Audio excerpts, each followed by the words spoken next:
ku tahan menunggu bagai tanah gersang, bagai tanah gersang menanti datangnya hujan.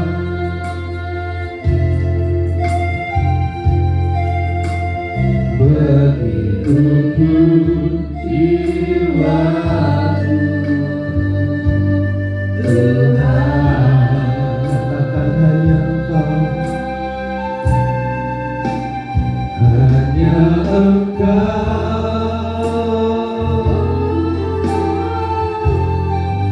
pribadi yang mengenal hatiku. Tiada yang tersembunyi bagimu, seluruh isi hatiku Kau tahu, dan bawaku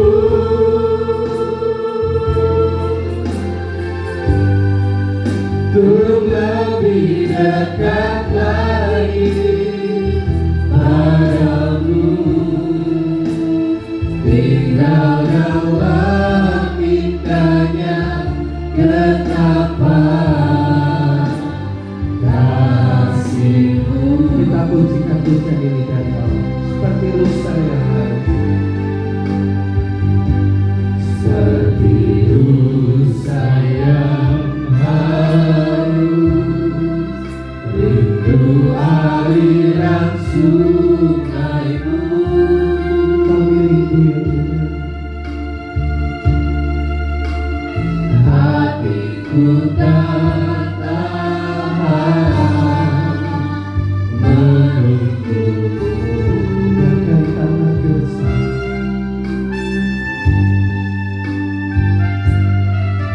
bagai tanah gersang menanti datangnya hujan.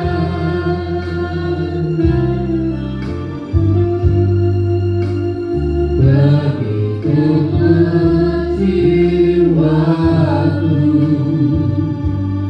Tuhan, bersama-sama katakan hanya Engkau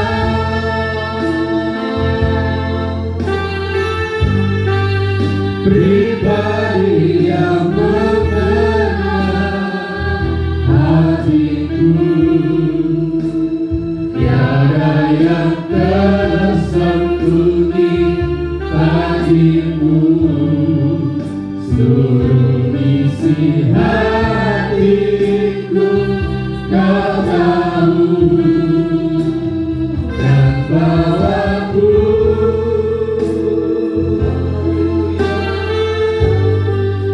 untuk lebih dekat lagi padamu, tinggal dalam indahnya ketetapan kasih-Mu.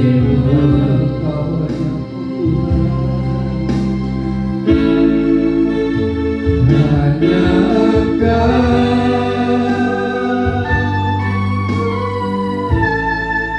pribadi yang mengenal hatiku.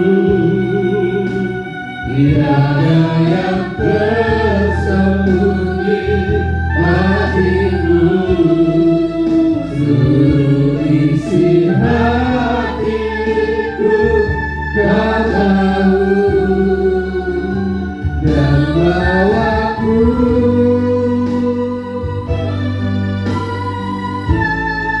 untuk lebih dekat lagi padamu,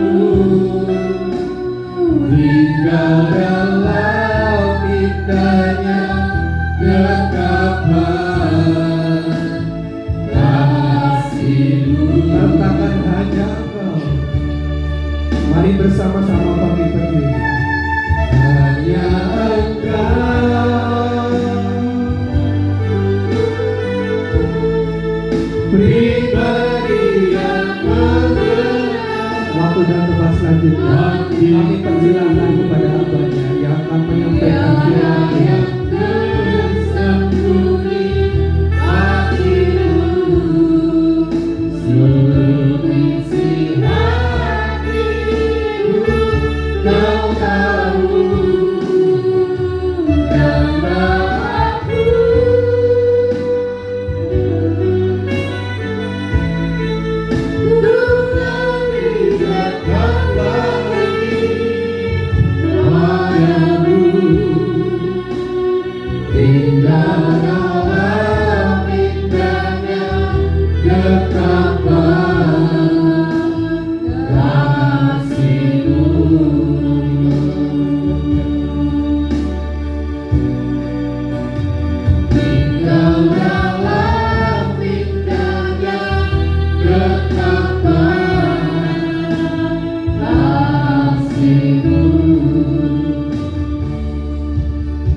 Tuhan.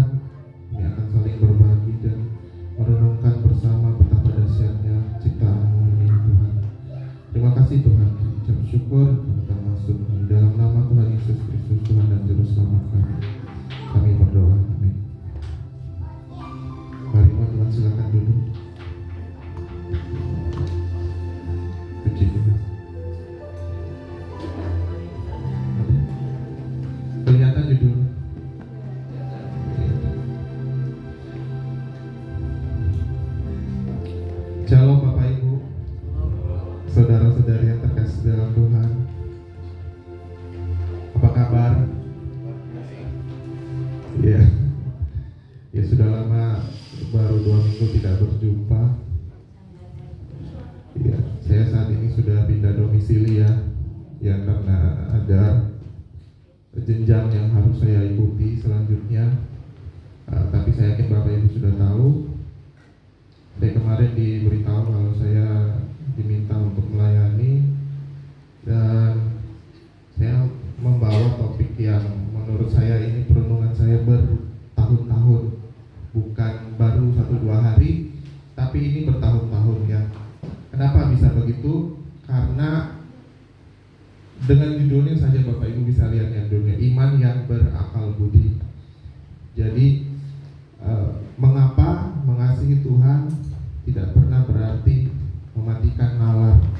Jadi kalau Bapak Ibu saudara-saudari yang terkasih dalam Tuhan, saya untuk ke depan mungkin akan tegas kalau ngomong. Saya kalau ngomong mungkin agak lugas, mungkin juga tidak sempat memikirkan perasaan Bapak Ibu sekalian, tapi itulah kenyataannya. Harus ngomong seperti itu daripada nanti terjadi hal yang tidak diinginkan kita bersama-sama. Amin.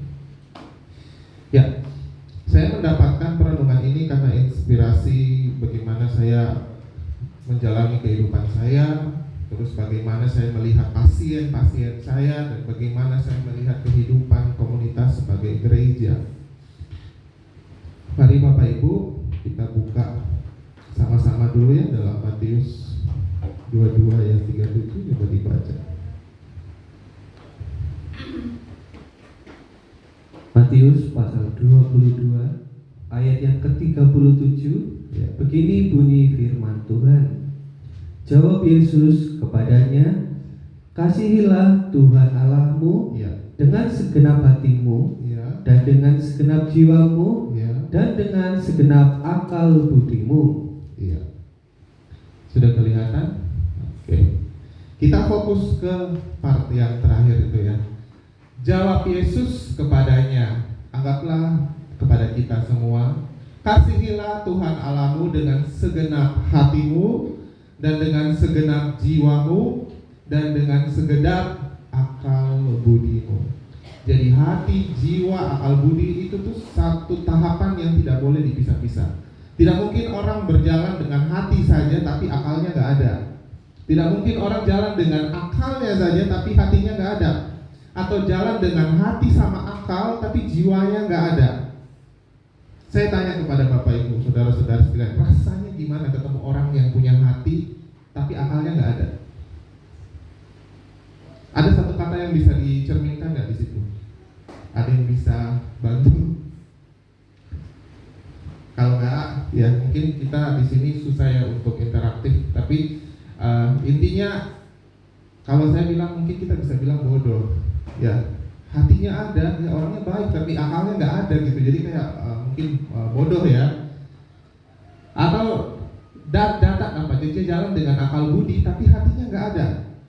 Iya, dia tuh berakal, akalnya bagus banget, tapi nggak ada hatinya. Jadi istilahnya apa ya di situ?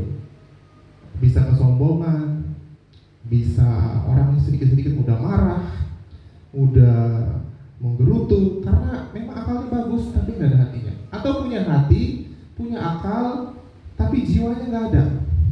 Istilahnya orang yang kayak gitu tuh seperti kita nggak enak kalau jalan-jalan sama dia. Kayak, ya sih dia baik, ya sih akalnya ada, tapi kayaknya kayak orangnya monoton, orangnya nggak punya daya kreativitas, tidak punya nuansa yang kalau kita ajak bersama tuh kayak nyaman gitu loh.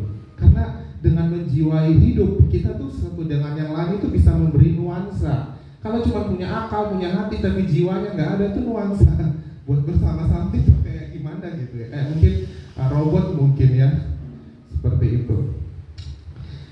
Ya kita baca lagi Amsal 14 ayat 5. Amsal 14 ayat 5. Amsal pasal 14 ayat 15. Sorry.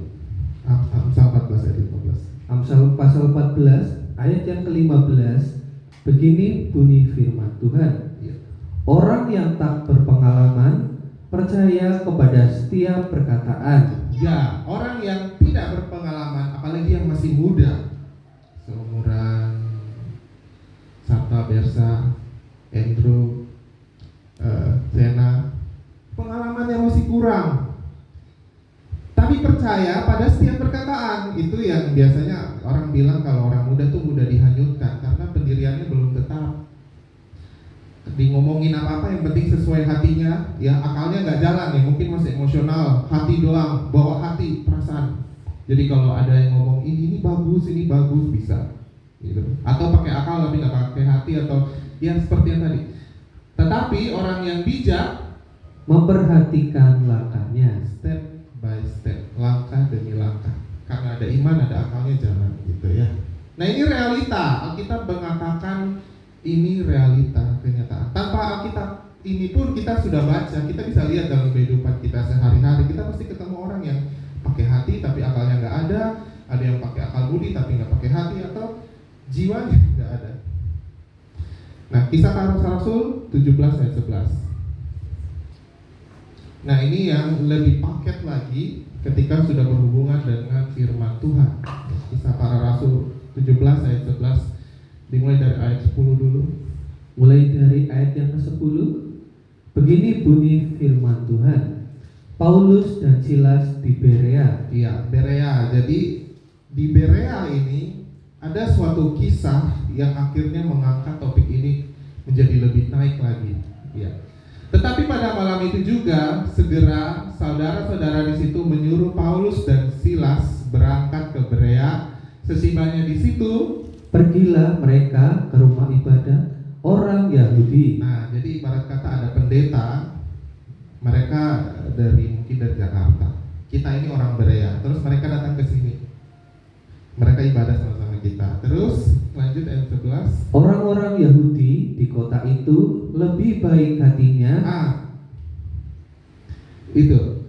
Orang-orang Yahudi ya kita misalkan di sini. Di kota itu lebih baik hatinya. Jadi kalau orang punya hati, iya ada, setiap orang pasti punya hati. Tapi di ayat ini mengedepankan bahwa ada yang hatinya lebih baik daripada orang-orang Yahudi di Tesalonika. ibarat kata di Purwokerto misalkan.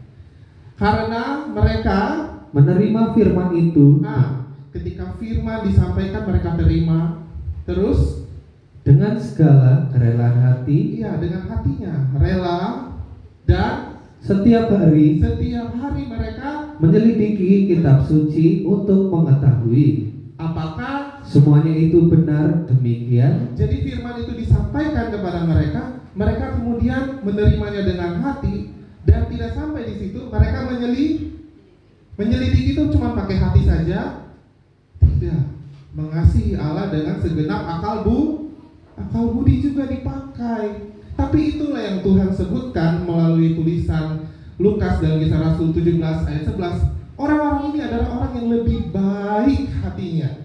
Tidak mematikan akal budinya itu dipakai. Tetapi bukan itu yang paling dominan. Hatinya dulu, seperti yang firman Tuhan katakan, kasihilah Tuhan Allahmu dengan segenap hatimu, segenap jiwamu, dan segenap akal budi. Jadi bukan segenap hati dan jiwa toh, tapi akal budinya diabaikan. Gereja sekarang, ya ini saya bilang sekarang, saya menemukan sendiri ada yang mau meniadakan akal budi. Padahal firman berkata bahwa kita tidak bisa mengasihi Tuhan dengan hati dan jiwa saja. Akal budi itu penting. Dan di sini dikatakan orang-orang Berea itu lebih baik hatinya. Ketika firman disampaikan, mereka terima itu dengan kerelaan hati. Pulang mereka buka kitab suci, baca setiap hari, dan menggunakan akal budi yang Tuhan kasih untuk menyelidiki kitab suci tersebut untuk mengetahui apakah semuanya itu baik yang ia dengar dari Paulus dan Silas dan yang mereka alami setiap hari benar demikian. Itulah hati yang lebih baik. Oke. Kita lanjut. Nah, di slide saya di situ ada ajakan buat merasa. Pernahkah Bapak Ibu saudara-saudari merasa berpikir kritis ya? Bapak Ibu sudah berpikir kritis, adik-adik saudara-saudari sudah berpikir kritis, lalu dituduh kurang beriman.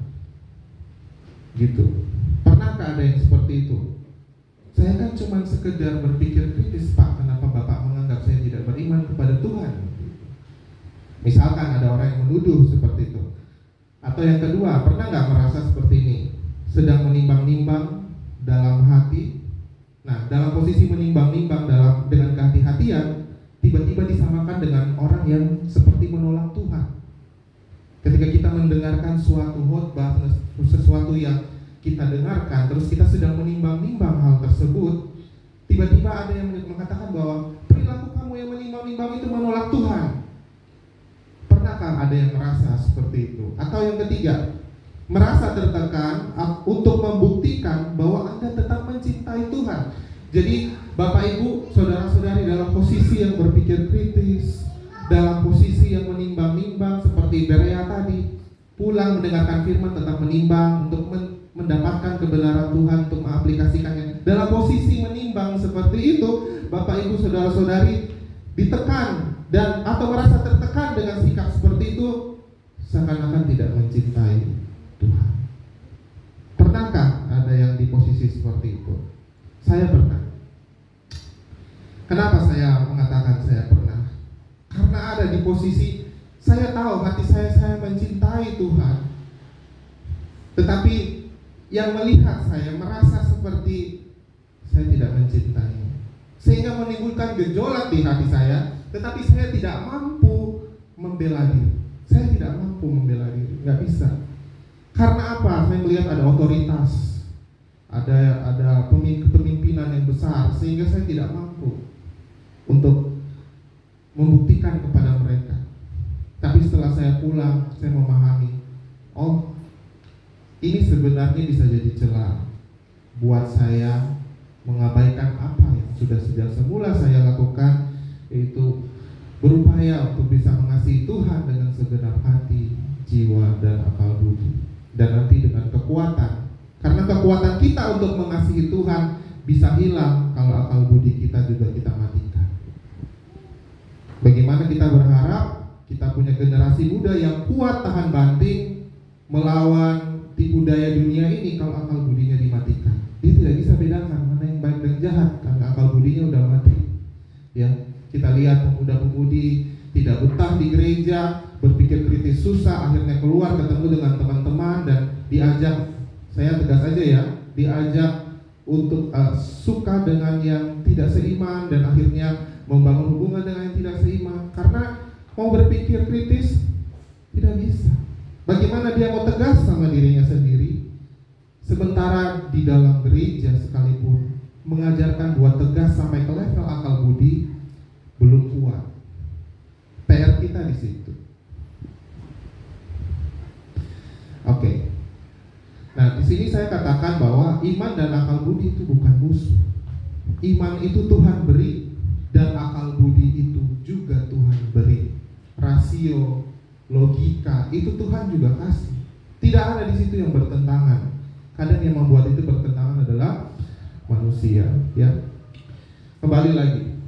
Matius 22 ayat 37. Kasihilah Tuhan Allahmu dengan segenap hatimu, titik. Tidak.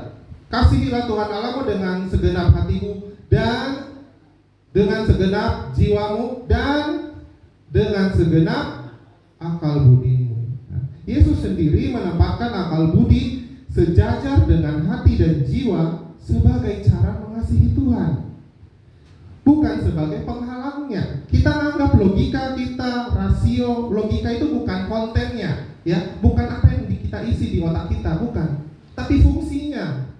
Ya, misalkan kita ada mesin penggiling padi, terus hasil digilingnya kok padinya rusak, gitu. Oh, ternyata bukan soal isi padinya, mesinnya. Ya, mesinnya. Jadi bukan soal produk yang keluar, tapi mesinnya. Kita dikasih otak kita, ini mesin ini. Tuhan ciptakan ini. Kalau memang sudah salah Tuhan ciptakan otak, memang sejak awal Tuhan gak usah ciptakan otak, ya. Gak perlu ada otak kalau perlu supaya Tuhan kita bisa mengasihi Tuhan dengan segenap hati dan jiwa. Tapi Tuhan menciptakan ini. Nalar, logika, akal budi. Jadi Tuhan sendiri menempatkan akal budi sejajar dengan hati dan jiwa sebagai cara mengasihi Tuhan, bukan sebagai penghalangnya. Jadi kalau saya misalkan ya, saya kan posisinya sekarang bukan seorang gembala ya, tapi dalam hal ini saya ingin menyampaikan, kalau ada seorang jemaat, dia tampaknya kritis ya, tampaknya akalnya jalan, itu bukan penghalang. Justru itu kita saling melengkapi. Supaya apa? Pelayanan kita tuh semakin hari berjalan dengan baik. Dan kita tidak boleh menuduh yang bersangkutan bahwa dia nggak pakai hati. Apakah benar akal budinya itu jalan? Karena dari hatinya dia cinta sama Tuhan, supaya kita bisa sama-sama berkembang di tempat ini. Sehingga bisa dikatakan bahwa cara mengasihi Tuhan itu tidak dengan mengabaikan akal budi. Itu bukan penghalang. Justru itulah yang membuat kita maju. Karena firman berkata, kasihilah Tuhan Allahmu dengan segenap hatimu dan dengan segenap jiwa dan dengan segenap akal budimu. Seperti itu. Ya, itu bukan hasil ciptaan manusia ya. Kita buka Amsal 2 ayat 6. Akal budi itu pemberian Allah. Cuma kadang kita isi dengan hal-hal yang salah. Nah, itulah yang perlu untuk kita dewasakan bersama-sama, jadi PR kita. Sambil kita buka Amsal 2 ayat 6. Amsal pasal 2 ayat yang ke-6, Ya. Begini bunyi firman Tuhan. Karena Tuhanlah yang memberikan hikmat, Ya, Tuhanlah yang memberikan hikmat, dari mulutnya datang pengetahuan dan kepandaian. dan dari hikmat, pengetahuan dan kepandaian itu dia masuk ke hati kita, ke jiwa kita, dan ke akal budi kita. Jadi itu semua adalah pemberian Tuhan, dan dia bekerja di tempat-tempat yang sudah disebutkan tadi. Hikmat Tuhan bekerja di dalam manusia, itu mendatangkan pengetahuan dan kepandaian, dan semua itu bekerja dari hati, jiwa, dan akal budi kita, bukan dari karena kita yang lebih pintar, bukan. Semuanya itu berproses, dan proses itu semua bukan hasil ciptaan manusia. Itu adalah hasil ciptaan Tuhan. Jadi kalau ada satu di antara kita yang dikaruniakan Tuhan untuk punya akal budi yang baik, kita embrace itu, kita embrace bahasa Inggris ya. Kita saling menguatkan, saling mengakui bahwa saya membutuhkan Anda. Saya membutuhkan Anda hadir di gereja ini. Gitu. Dan bukan berarti bahwa saya membutuhkan Anda, saya lebih tidak berakal budi, tidak. Bukan. Kita sama-sama saling membutuhkan. Kita punya kemampuan sendiri. Kalau di pelajaran saya ya, ketika bicara tentang akal budi, setiap orang itu punya kecerdasan yang berbeda-beda. Ada yang diciptakan Tuhan punya kecerdasan emosional. Dia tahu bagaimana dia dalam akal budinya bisa mengelola emosi. Ada yang dalam akal budinya dia punya kecerdasan natural. Jadi ibarat kata dia itu yang paling peka kalau bicara keadaan lingkungan. Dia kalau ditaruh sebagai orang yang berkebun, beternak itu bagus. Ada orang yang akal budinya dia itu cerdas, tapi dalam hal matematika misalkan. Jadi kalau disuruh untuk hitung alokasi pendanaan gereja atau alokasi keuangan dia itu paling bisa dipercaya. Apalagi akal budi lain, akal budi yang dalam hal seni, musik. Tidak semua orang dikasih akal budi yang kuat untuk peka dengan nada-nada tertentu. Akhirnya dia bisa bermain musik di sini seperti itu. Ada juga ya akal budinya peka dalam hal kehidupan sosial. Maksudnya apa? Dia di situ paling peka. Kalau di gereja itu ada satu yang mulai miring-miring hidupnya. Mungkin belum kelihatan tapi dia sudah rasa. Terus dia bilang gini, itu kalau anak itu dia tidak dibantu, nanti dia bisa menyeleweng gitu. Ada yang seperti itu, peka secara sosial. Jadi kita itu mengasihi Tuhan dengan akal budi, itu dengan variasi kita masing-masing. Kita tuh saling membutuhkan satu dengan yang lain. Ada yang peka dengan rasa. Jadi dia kalau memasak itu dia sudah jago. Makanan gak akan enak kalau nggak ada dia. Mengasihi Tuhan dengan akal budi itu mau sampai mewujud kepada variasi talenta yang berbeda-beda. 2 Timotius 1 ayat 7. 2 Timotius pasal 1 ayat yang ke-7 Ya. Begini bunyi firman Tuhan. Sebab Allah memberikan kepada kita bukan roh ketakutan, Ya. melainkan roh yang membangkitkan kekuatan, Ya. kasih, dan ketertiban. Iya. Roh yang membangkitkan apa? Roh yang membangkitkan. Roh yang membangkitkan kekuatan, kasih, dan ketertiban. Kalau bahasa Indonesia, Bapak Ibu baca ini akal budi ada di mana? Akal budi kalau Bapak lihat di televisi itu ada di kata ini, ketertiban. Kalau orang punya akal budi baik, gereja itu tertib, baik di dalam bahkan keluar dalam kehidupan. Tanpa akal budi kehidupan kita tidak tertib. Ya, kita bisa terhanyut dengan kehidupan dunia. Nah, kenapa disebut tertib? Tertib itu produk luaran dari akal budi. Nah, ini kalau Bapak Ibu lihat di televisi itu saya sudah buka ya ayatnya. Tertib itu ada bahasa aslinya. Bahasa aslinya itu sophronismos ya. Sophronismos ini bahasanya di sini. Ini pakai bahasa Inggris ya. Calling to the soundness of mind ya. Kalau bahasa aslinya ini ketertiban. Ketertiban ini bahasa aslinya, bahasa Yunaninya, arti yang sesungguhnya adalah akal budi yang sehat. Akal budi yang kalau kita dengar tuh masuk akal. Jadi roh Allah, roh yang diberikan kepada kita membangkitkan 3 hal: kekuatan, kasih, dan akal sehat. Ketika kita tertekan, ketika kita ada dalam masalah, ada tantangan, tiba-tiba ada akal sehat muncul. Itu roh yang membangkitkan. Bukan ketertiban dalam hal maksudnya saya tertib kalau saya bawa motor terus ada SIM-nya. Ya itu tertib. Tapi bukan itu maksudnya. Itu memang akan lahir ke sana. Tapi maksud 2 Timotius 1 ayat 7, di dalam Yesus, Tuhan Yesus juga membangkitkan kita akal yang sehat. Insane. Tuhan tidak membuat kita jadi orang yang gila, gak bisa tahu mana bedakan kalau BAB, mana di WC, mana di sungai, mana yang lebih bagus seperti itu. Maksudnya kita diberikan Tuhan untuk punya daya bernalar. Jadi sebab Allah memberikan kepada kita bukan roh ketakutan. Kita takut buat berpikir logis, itu bukan dari Tuhan itu. Kita takut buat bernalar, takut buat punya akal budi, takut buat kritis, itu bukan dari Tuhan. Malah Tuhan sendiri memberikan roh untuk membangkitkan kekuatan, kasih, dan ketertiban.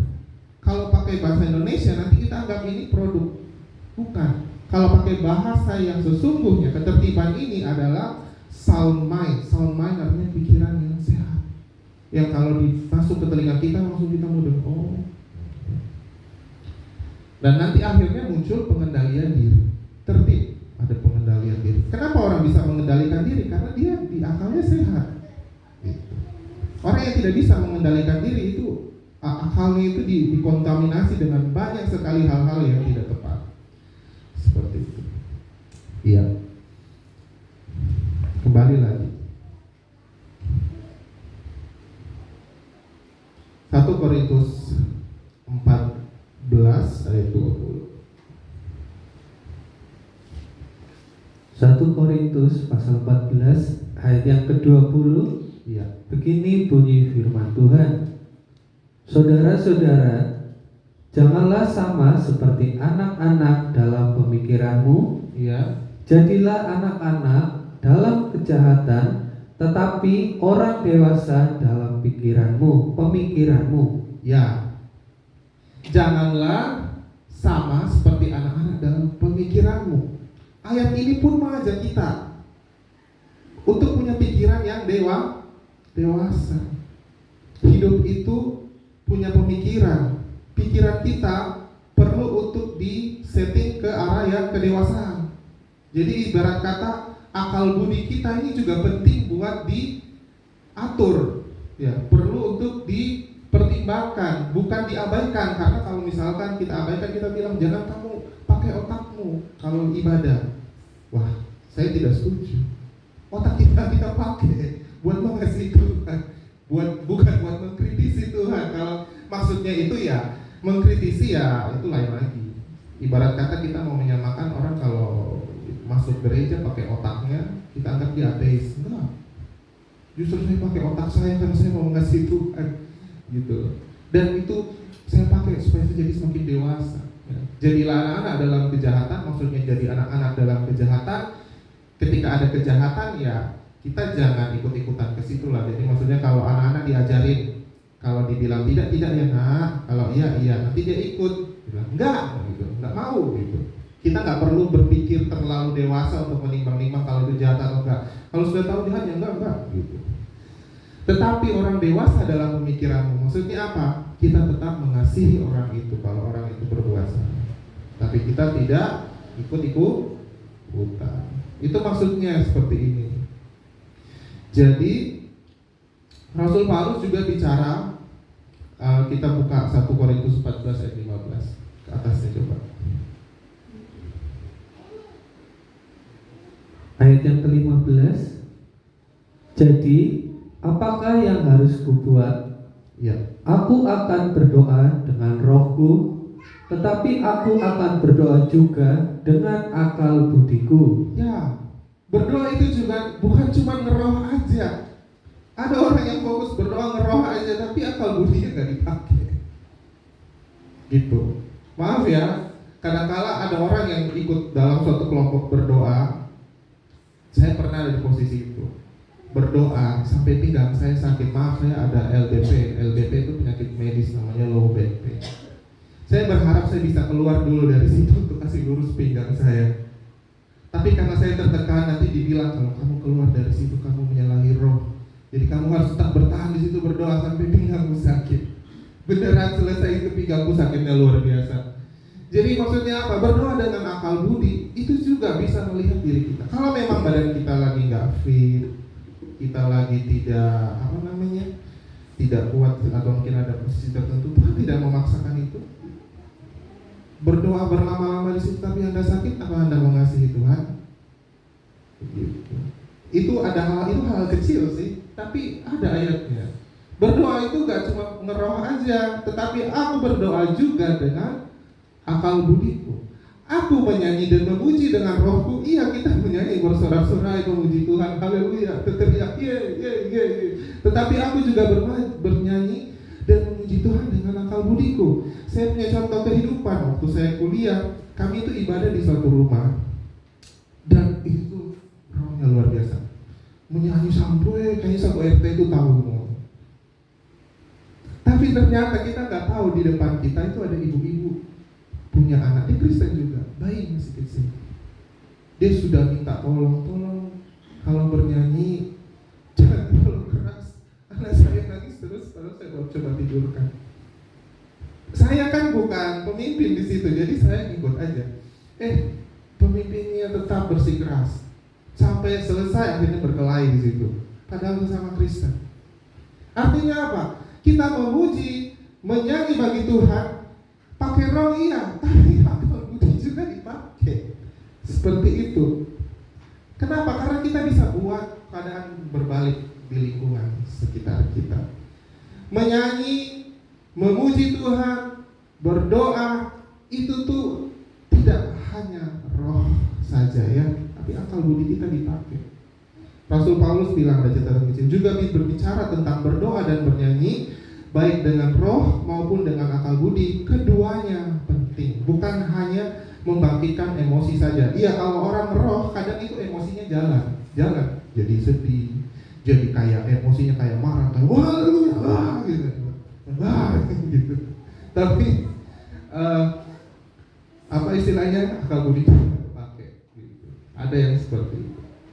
Tapi harus jalan dua-duanya. Ada juga yang nyanyi pakai akal budi, iya ada. Pakai akal budi ada kok. Teks kok, pakai teks, ini pakai teks. Haleluya, puji Tuhan, amin, udah. Tapi kita nggak rasa rohnya. Jadi itu harus jalan dua-dua. Supaya apa? Kita berdoa, kita bernyanyi, kita memuji Tuhan dengan roh dan dengan akal budi. Karena firman berkata kita tidak bisa mengasihi Tuhan dengan ngeroh aja. Karena Tuhan menciptakan kita manusia utuh, kecuali kalau kita malaikat. Tuhan cipta kita ada badannya ini ada badan ini, ada jiwa, ada roh, satu paket seperti itu. Ya, di slide yang tadi yang berikutnya ini, orang berea dipuji karena menyelidiki. Ya, tadi kita sudah baca ya. Jadi memuji dan memeriksa sebelum percaya atau semakin percaya bukan tanda kurang iman. Itu sebabnya mereka disebut lebih baik hatinya. Orang yang seperti itu mengasihi Tuhan dengan segenap hati, jiwa, akal budi, hatinya itu terasa lebih baik. Ya memang lebih baik, sama-sama punya hati, tapi kalau disuruh memilih, yang ini jauh lebih baik. Misalkan saya bukan Kristen, saya tinggal di suatu daerah, saya sebagai orang non-Kristen, terus saya lihat ada dua orang Kristen di depan saya. Yang satu kalau ibadah itu ngerohnya dahsyat luar biasa, tapi yang satu dia beribadah, tapi dia ngeroh, tapi dia juga ada akal budinya. Sebagai orang non-Kristen, saya akan memilih yang mana? Saya pasti akan memilih yang sebelah, karena saya merasa saya bisa dimanusiakan di sana. Saya merasa lebih utuh kalau ada roh dan akal budi di situ, daripada cuma ngeroh saja. Atau satu lagi yang akal budi saja tapi rohnya hilang gitu. Itu kalau saya ya. Kalau saya nggak tahu kalau Bapak Ibu saudara-saudara sekalian. Ya. Saya rasa sudah 30 menit. Saya cepat aja ya. Ya. Dikotomi palsu yang menyesatkan. Ketika nalar disamakan dengan menolak terhadap Tuhan. Ini yang lebih ekstrim. Ada yang lebih ekstrim menganggap bahwa kalau kita pakai akal budi, kamu tidak ngeroh. Padahal firman sudah bilang harus ada akal budi sama roh. Apa itu dikotomi palsu? Menganggap bahwa hanya ada dua pilihan yang saling meniadakan, padahal kenyataannya tidak demikian. Percaya buta tanpa berpikir atau berpikir logis sama dengan menolak Tuhan. Dua-duanya tidak tepat. Yang tepat adalah Alkitab menunjukkan ada jalan, bahwasanya iman yang tulus dan nalar yang sehat itu berjalan bersama-sama. Bukan soal percaya buta tanpa berpikir, atau yang satunya kalau saya berpikir pakai akal budi saya berarti saya menolak Tuhan, saya ateis. Bukan soal dua-dua itu. Jalannya Tuhan itu cuma satu dan lurus. Dua-duanya dipakai. Ada iman yang tulus dan ada nalar yang sehat, itu berjalan bersama-sama. Yesaya 1 ayat 18.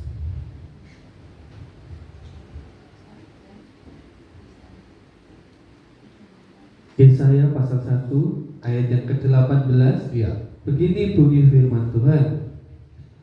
Marilah baiknya kita berperkara. Iya, marilah baiklah kita berperkara. Berperkara ini bukan cari-cari masalah. Tuhan lagi cari-cari masalah sama kita, bukan. Bahasa aslinya ini berperkara tuh, marilah baiklah kita berdialog. Saya sama kamu, ayo kita ngobrol. Saya sama kamu, ayo kita diskusi. Apa diskusinya? Firman Tuhan, sekalipun dosamu merah seperti kirmisi, akan menjadi putih seperti salju. Ya, Sekalipun berwarna merah seperti kain kesumba, akan menjadi putih seperti bulu domba. kita tahu kalau kita baca ayat ini pasti kita membaca dalam persepsi tidak ada dosa yang tidak bisa diampuni Tuhan. Tapi yang saya mau tekankan di sini soal kata berperkaranya. Marilah baiklah kita berperkara. Tuhan saja berharap akal budi kita dipakai. Di catatan slide saya tulis Tuhan sendiri mengajak umatnya untuk berperkara, berdialog, menggunakan nalar bersama-sama dengan Dia.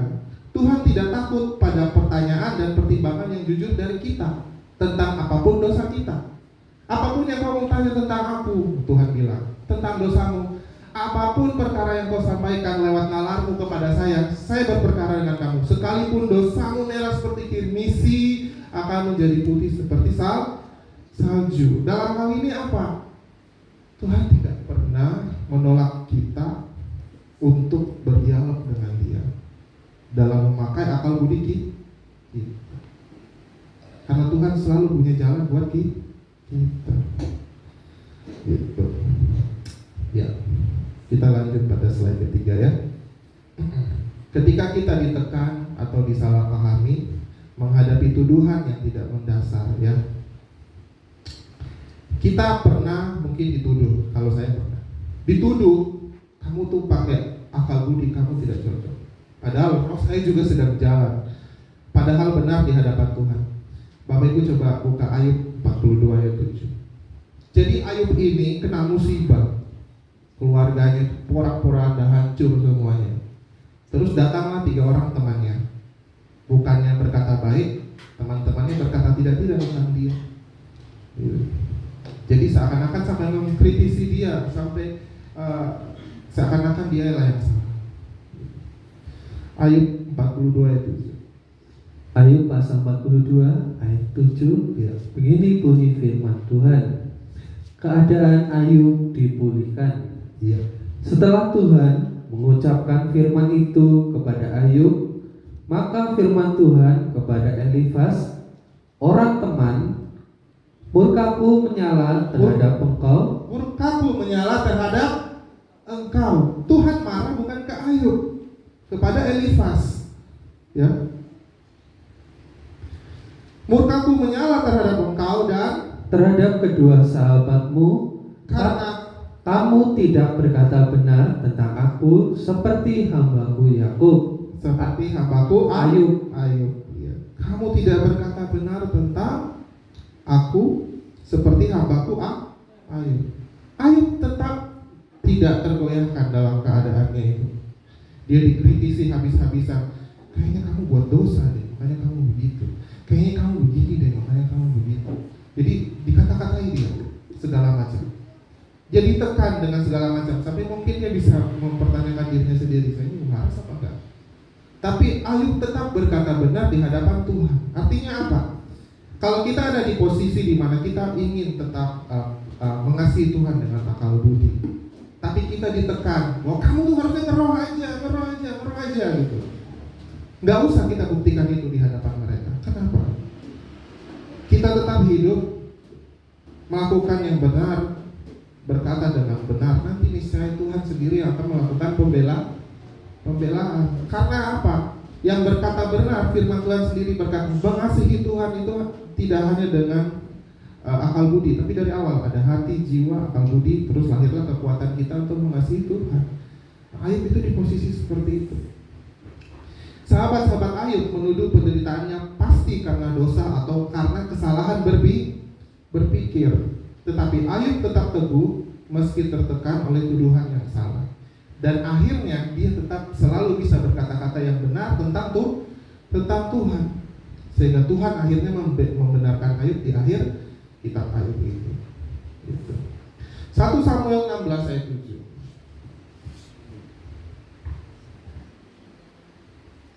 1 Samuel pasal 16 ayat yang ke-7. Iya. Begini bunyi firman Tuhan. Tetapi berfirmanlah Tuhan kepada Samuel, janganlah pandang parasnya atau perawakan yang tinggi, sebab aku telah menolaknya. Ya. Bukan yang dilihat manusia, yang dilihat Allah. Ya, bukan apa yang dilihat manusia yang bisa apa? Bukan yang dilihat manusia yang dilihat Allah. Manusia melihat apa yang di depan mata, tetapi Tuhan melihat hati. Amin. Siapa yang suka kalau dibaca seperti ini? Tuhan melihat hati, manusia melihat apa yang di depan mata. Jadi kalau Bapak Ibu kritis tapi tahu Bapak Ibu mengasihi Tuhan, ya lanjutkan saja. Saya juga itu bilang itu ke diri saya. Anda dan saya tidak wajib membuktikan diri kepada setiap orang yang menghakimi dari luar, karena yang paling tahu isi hatimu adalah Tuhan sendiri. Firman ini ada di sini. Bukan isi hatiku bahwa aku mencintai dia, padahal kita mencintai orang yang maksudnya tidak seiman dalam hal ini segala macam. Bukan itu. Maaf ya saya tegas. Tapi maksudnya adalah ketika kita mengasihi Tuhan, tapi kita dianggap belok atau apa, ya kalau kita benar, sudah lanjut saja. Kita tidak perlu membuktikan hal itu kepada orang, ya. Matius 5 ayat 11-12.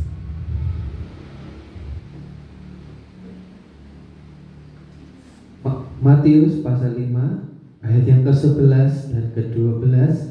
Begini bunyi firman Tuhan.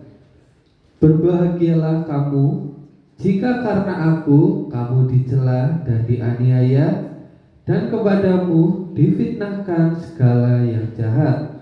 Kamu itu ngeroh aja, pakai otak saja, nggak pakai roh. Berbahagialah kamu jika karena aku, karena Tuhan Yesus yang kamu percaya dengan segenap hati, jiwa, dan akal budimu, kamu dicela dan dianiaya, dan kepadamu difitnah segala yang jahat.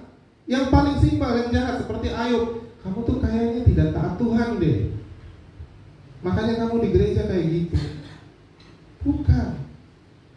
Kita nggak perlu membuktikan itu. Justru itu adalah kebahagiaan kita. Berbahagialah kamu jika karena aku kamu sudah ibadah dengan begitu luar biasa, kamu masih dicela juga. Kamu itu ngeroh, kamu tuh cuma pakai akal budi saja, rohmu tidak kau pakai. Padahal kita sedang ada di dua-duanya. Kamu dicela, dianiaya, dan kepadamu difitnah segala yang jahat. Difitnah loh. Di dalam rohani, secara spiritual kita bisa memfitnah orang secara spiritual, itu juga jahat, ya. Kalau dalam praktek saya sebagai dokter ya, kalau di konseling kami juga ketemu ada yang namanya spiritual abuse. Spiritual abuse artinya apa? Secara spiritual kita menyeleweng, kita memanipulasi orang lain secara spiritual. Padahal firman sudah berkata kita tidak boleh seperti itu. Tidak boleh. Tapi kita nggak boleh juga berusaha membuktikan diri. Maksudnya apa? Tetap fokus aja mengasihi Tuhan, nanti dia akan kena sendiri. Berbahagialah kamu jika karena aku kamu dicela dan dianiaya, dan kepadamu difitnah segala yang jahat. Ini bukan fokusnya, bukan difitnah kamu mencuri apa, bukan. Difitnah secara spiritual, ya. Kalau kamu difitnah secara spiritual, tetap berbahagia. Disalahpahami bukan berarti gagal. Tuduhan yang salah tidak mengubah fakta batin kita bahwa kasihmu kepada Tuhan tetap sah. Amin. Ya. Merasa sendiri padahal tidak. 1 Raja-Raja 19 itu bisa baca sendiri di rumah. Elia pun merasa sendirian, seperti pelayanannya seolah-olah sia-sia. Tapi Tuhan selalu ingatkan bahwa Tuhan menyertai dia. Seperti itu. Nah, ini yang terakhir bagian efek. Kalau kita ikut, kita abaikan nalar kita, ya. Amsal 14 ayat 15, kita sudah mau selesai. Amsal 14:15, ini adalah efek kalau kita maunya akal budi itu ditiadakan, diangkat, jangan ada di dalam gereja. 14 ayat 15. Begini bunyi firman Tuhan. Orang yang tak berpengalaman percaya kepada setiap perkataan. Enggak usah pakai akal budimu, kita percaya.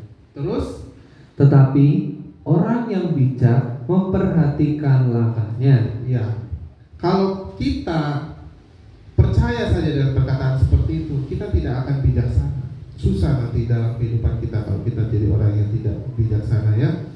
Gitu. Amsal 19 ayat 2. Amsal pasal 19 ayat yang kedua, begini bunyi firman Tuhan. Tanpa pengetahuan, kerajinan pun tidak baik. Orang yang tergesa-gesa akan salah langkah. Ya, jadi bukan sekedar percaya buta atau terlalu kritis sampai dikira ateis, bukan. Menerima firman Tuhan dengan kerelaan hati seperti yang Berea itu, ya, di kitab Kisah Para Rasul, menerima dan terus menyelidiki pelan-pelan, step by step. Tuhan juga tahu kok kamu berproses untuk mengenal saya, tapi saya tahu isi hatimu. Paling dalam kamu sudah mengasihi saya. Itu. Kalau tidak begitu, itu tidak baik. Amsal 22 ayat 3. Amsal 22 ayat yang ketiga, begini bunyi firman Tuhan. Kalau orang bijak melihat malapetaka, bersembunyilah ia. Ya, tetapi orang yang tak berpengalaman Berjalan terus lalu kena celaka. ya, jadi kalau akal budi dalam gereja ditiadakan, bisa celaka nih. Saya punya kesaksian di Amerika, ya. Bukan saya pernah ke sana, tapi di Amerika itu pernah ada suatu kelompok gereja yang dipimpin oleh seorang hamba Tuhan. Dan dia itu ngeroh. Dia bilang grupnya itu namanya The Temple of God. Jadi gereja baik Allah gitu, namanya bahasa Inggrisnya.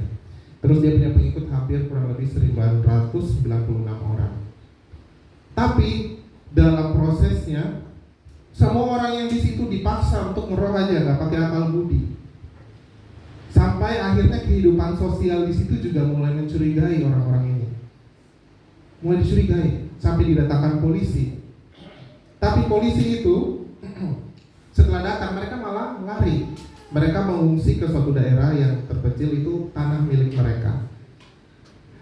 Dan ketika akhirnya polisi kejar sampai ke sana, hanya untuk bertanya, kalian itu ngapain sih, kok kehidupan sosial di sekeliling kalian merasa kurang nyaman, gitu. Sebelum mereka datang, pendeta itu suruh jemaatnya mereka berkumpul, terus dia kasih minuman, kalian minum ini.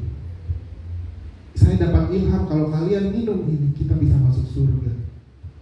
Sebagaimana orang yang tidak berpengalaman, percaya setiap perkataan, dia minum, mereka minum minuman itu. Setelah minum akhirnya mereka mati semua. Ternyata itu ada racunnya. Dan ketika polisi itu datang sampai ke grup itu, semua orang sudah mati, mulai dari anak-anak, kakek-kakek, nenek sampai yang anak-anak kecil. 996 itu kejadiannya tahun 1900-an. Dan semenjak saat itu gempar kehidupan tentang kekristenan, dan sejak saat itu ateis malah semakin banyak di Amerika. Karena apa? Gereja menolak akal budi, sehingga yang malah makin naik ateis. Orang jadi nggak percaya sama Kristen. Kristen itu ngeroh aja sikapnya, akal budinya nggak dapat. Saya nggak mau join sama-sama dengan mereka, nanti saya ikut mati minum racun. Kalau misalkan mereka suruh saya minum racun, saya percaya saja. Seperti itu. Mendatangkan celah, ini bukan ayat yang ini sudah pernah terjadi dan itu udah lama banget, bahkan sebelum saya lahir. Lukas 14 ayat 28. Lukas pasal 14 ayat yang ke-28, begini bunyi firman Tuhan. Sebab siapakah di antara kamu yang kalau mau mendirikan sebuah menara tidak duduk dahulu membuat anggaran biayanya, kalau cukup uangnya untuk menyelesaikan pekerjaan itu pakai akal budi enggak? Ya pakai. Tuhan kasih kita kita buat berpikir, menimbang, sampai nanti roh untuk menimbang juga jalan. Tuhan sendiri memakai contoh menghitung biaya sebelum bertindak. Jadi logika kalkulasi rasional dipakai sebagai ilustrasi kebijaksanaan iman, bukan hal yang bertentangan dengan Allah, ya. Jadi di sini saya tulis ya, ironi yang perlu disadari bahwa bukan kesalehan saja, tapi justru Allah sebut kebodohan. Tekanan yang menyamakan berpikir logis sama dengan kurang iman itu, kalau diikuti justru bisa mendorong orang ke arah yang Alkitab sebut kebodohan, bukan kesalehan. Menghilangkan akal budi itu bukan saleh, itu malah jadi bodoh. Jadi apa yang perlu kita bawa di sini? Kasihilah Tuhan Allah dengan segenap akal budimu. Tuhan tidak meminta kita memilih hati antara hati yang mengasihinya dan pikiran yang jernih. Dia meminta keduanya utuh bersama-sama. Ya, mungkin musik bisa dimainkan. Jadi Tuhan tidak meminta kita untuk memilih hati yang mengasihinya, lupa akal budi, atau kita punya akal yang jernih tapi hati kita tidak dibawa, tidak. Tuhan kita meminta kita untuk mengasihinya dengan segenap akal budi. Berarti itu sudah hati, jiwa, akal budi, dan nanti akhirnya ada kekuatan bagi kita untuk mengaplikasikan firman-Nya. Terima kasih, Tuhan Yesus memberkati. Terima kasih Bapak. Kita angkat tubuh Tuhan. Kita dengarkan firman-Nya.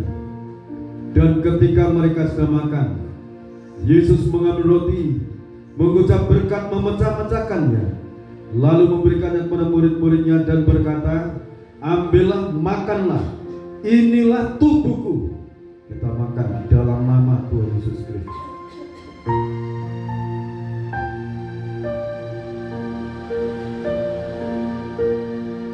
Kita akan cawan minuman ini, tetes-tetes darah.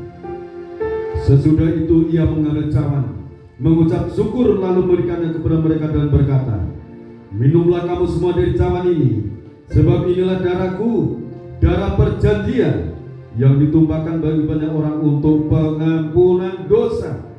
Kita minum di dalam nama Tuhan Yesus Kristus.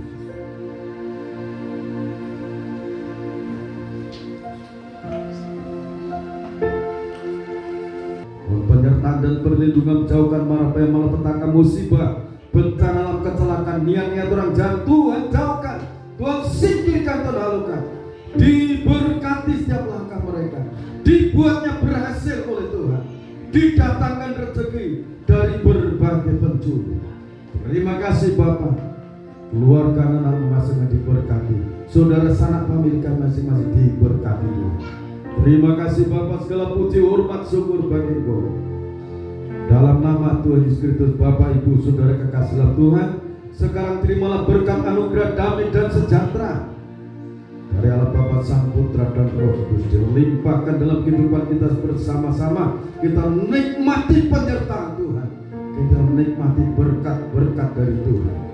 Sekarang sampai Tuhan datang yang kedua kali, tetaplah dalam naungan kasih dan rahmat-Nya. Di dalam nama Tuhan Yesus Kristus, hamba berdoa dan ucap syukur. Haleluya. Amin. Saudara diberkati semuanya.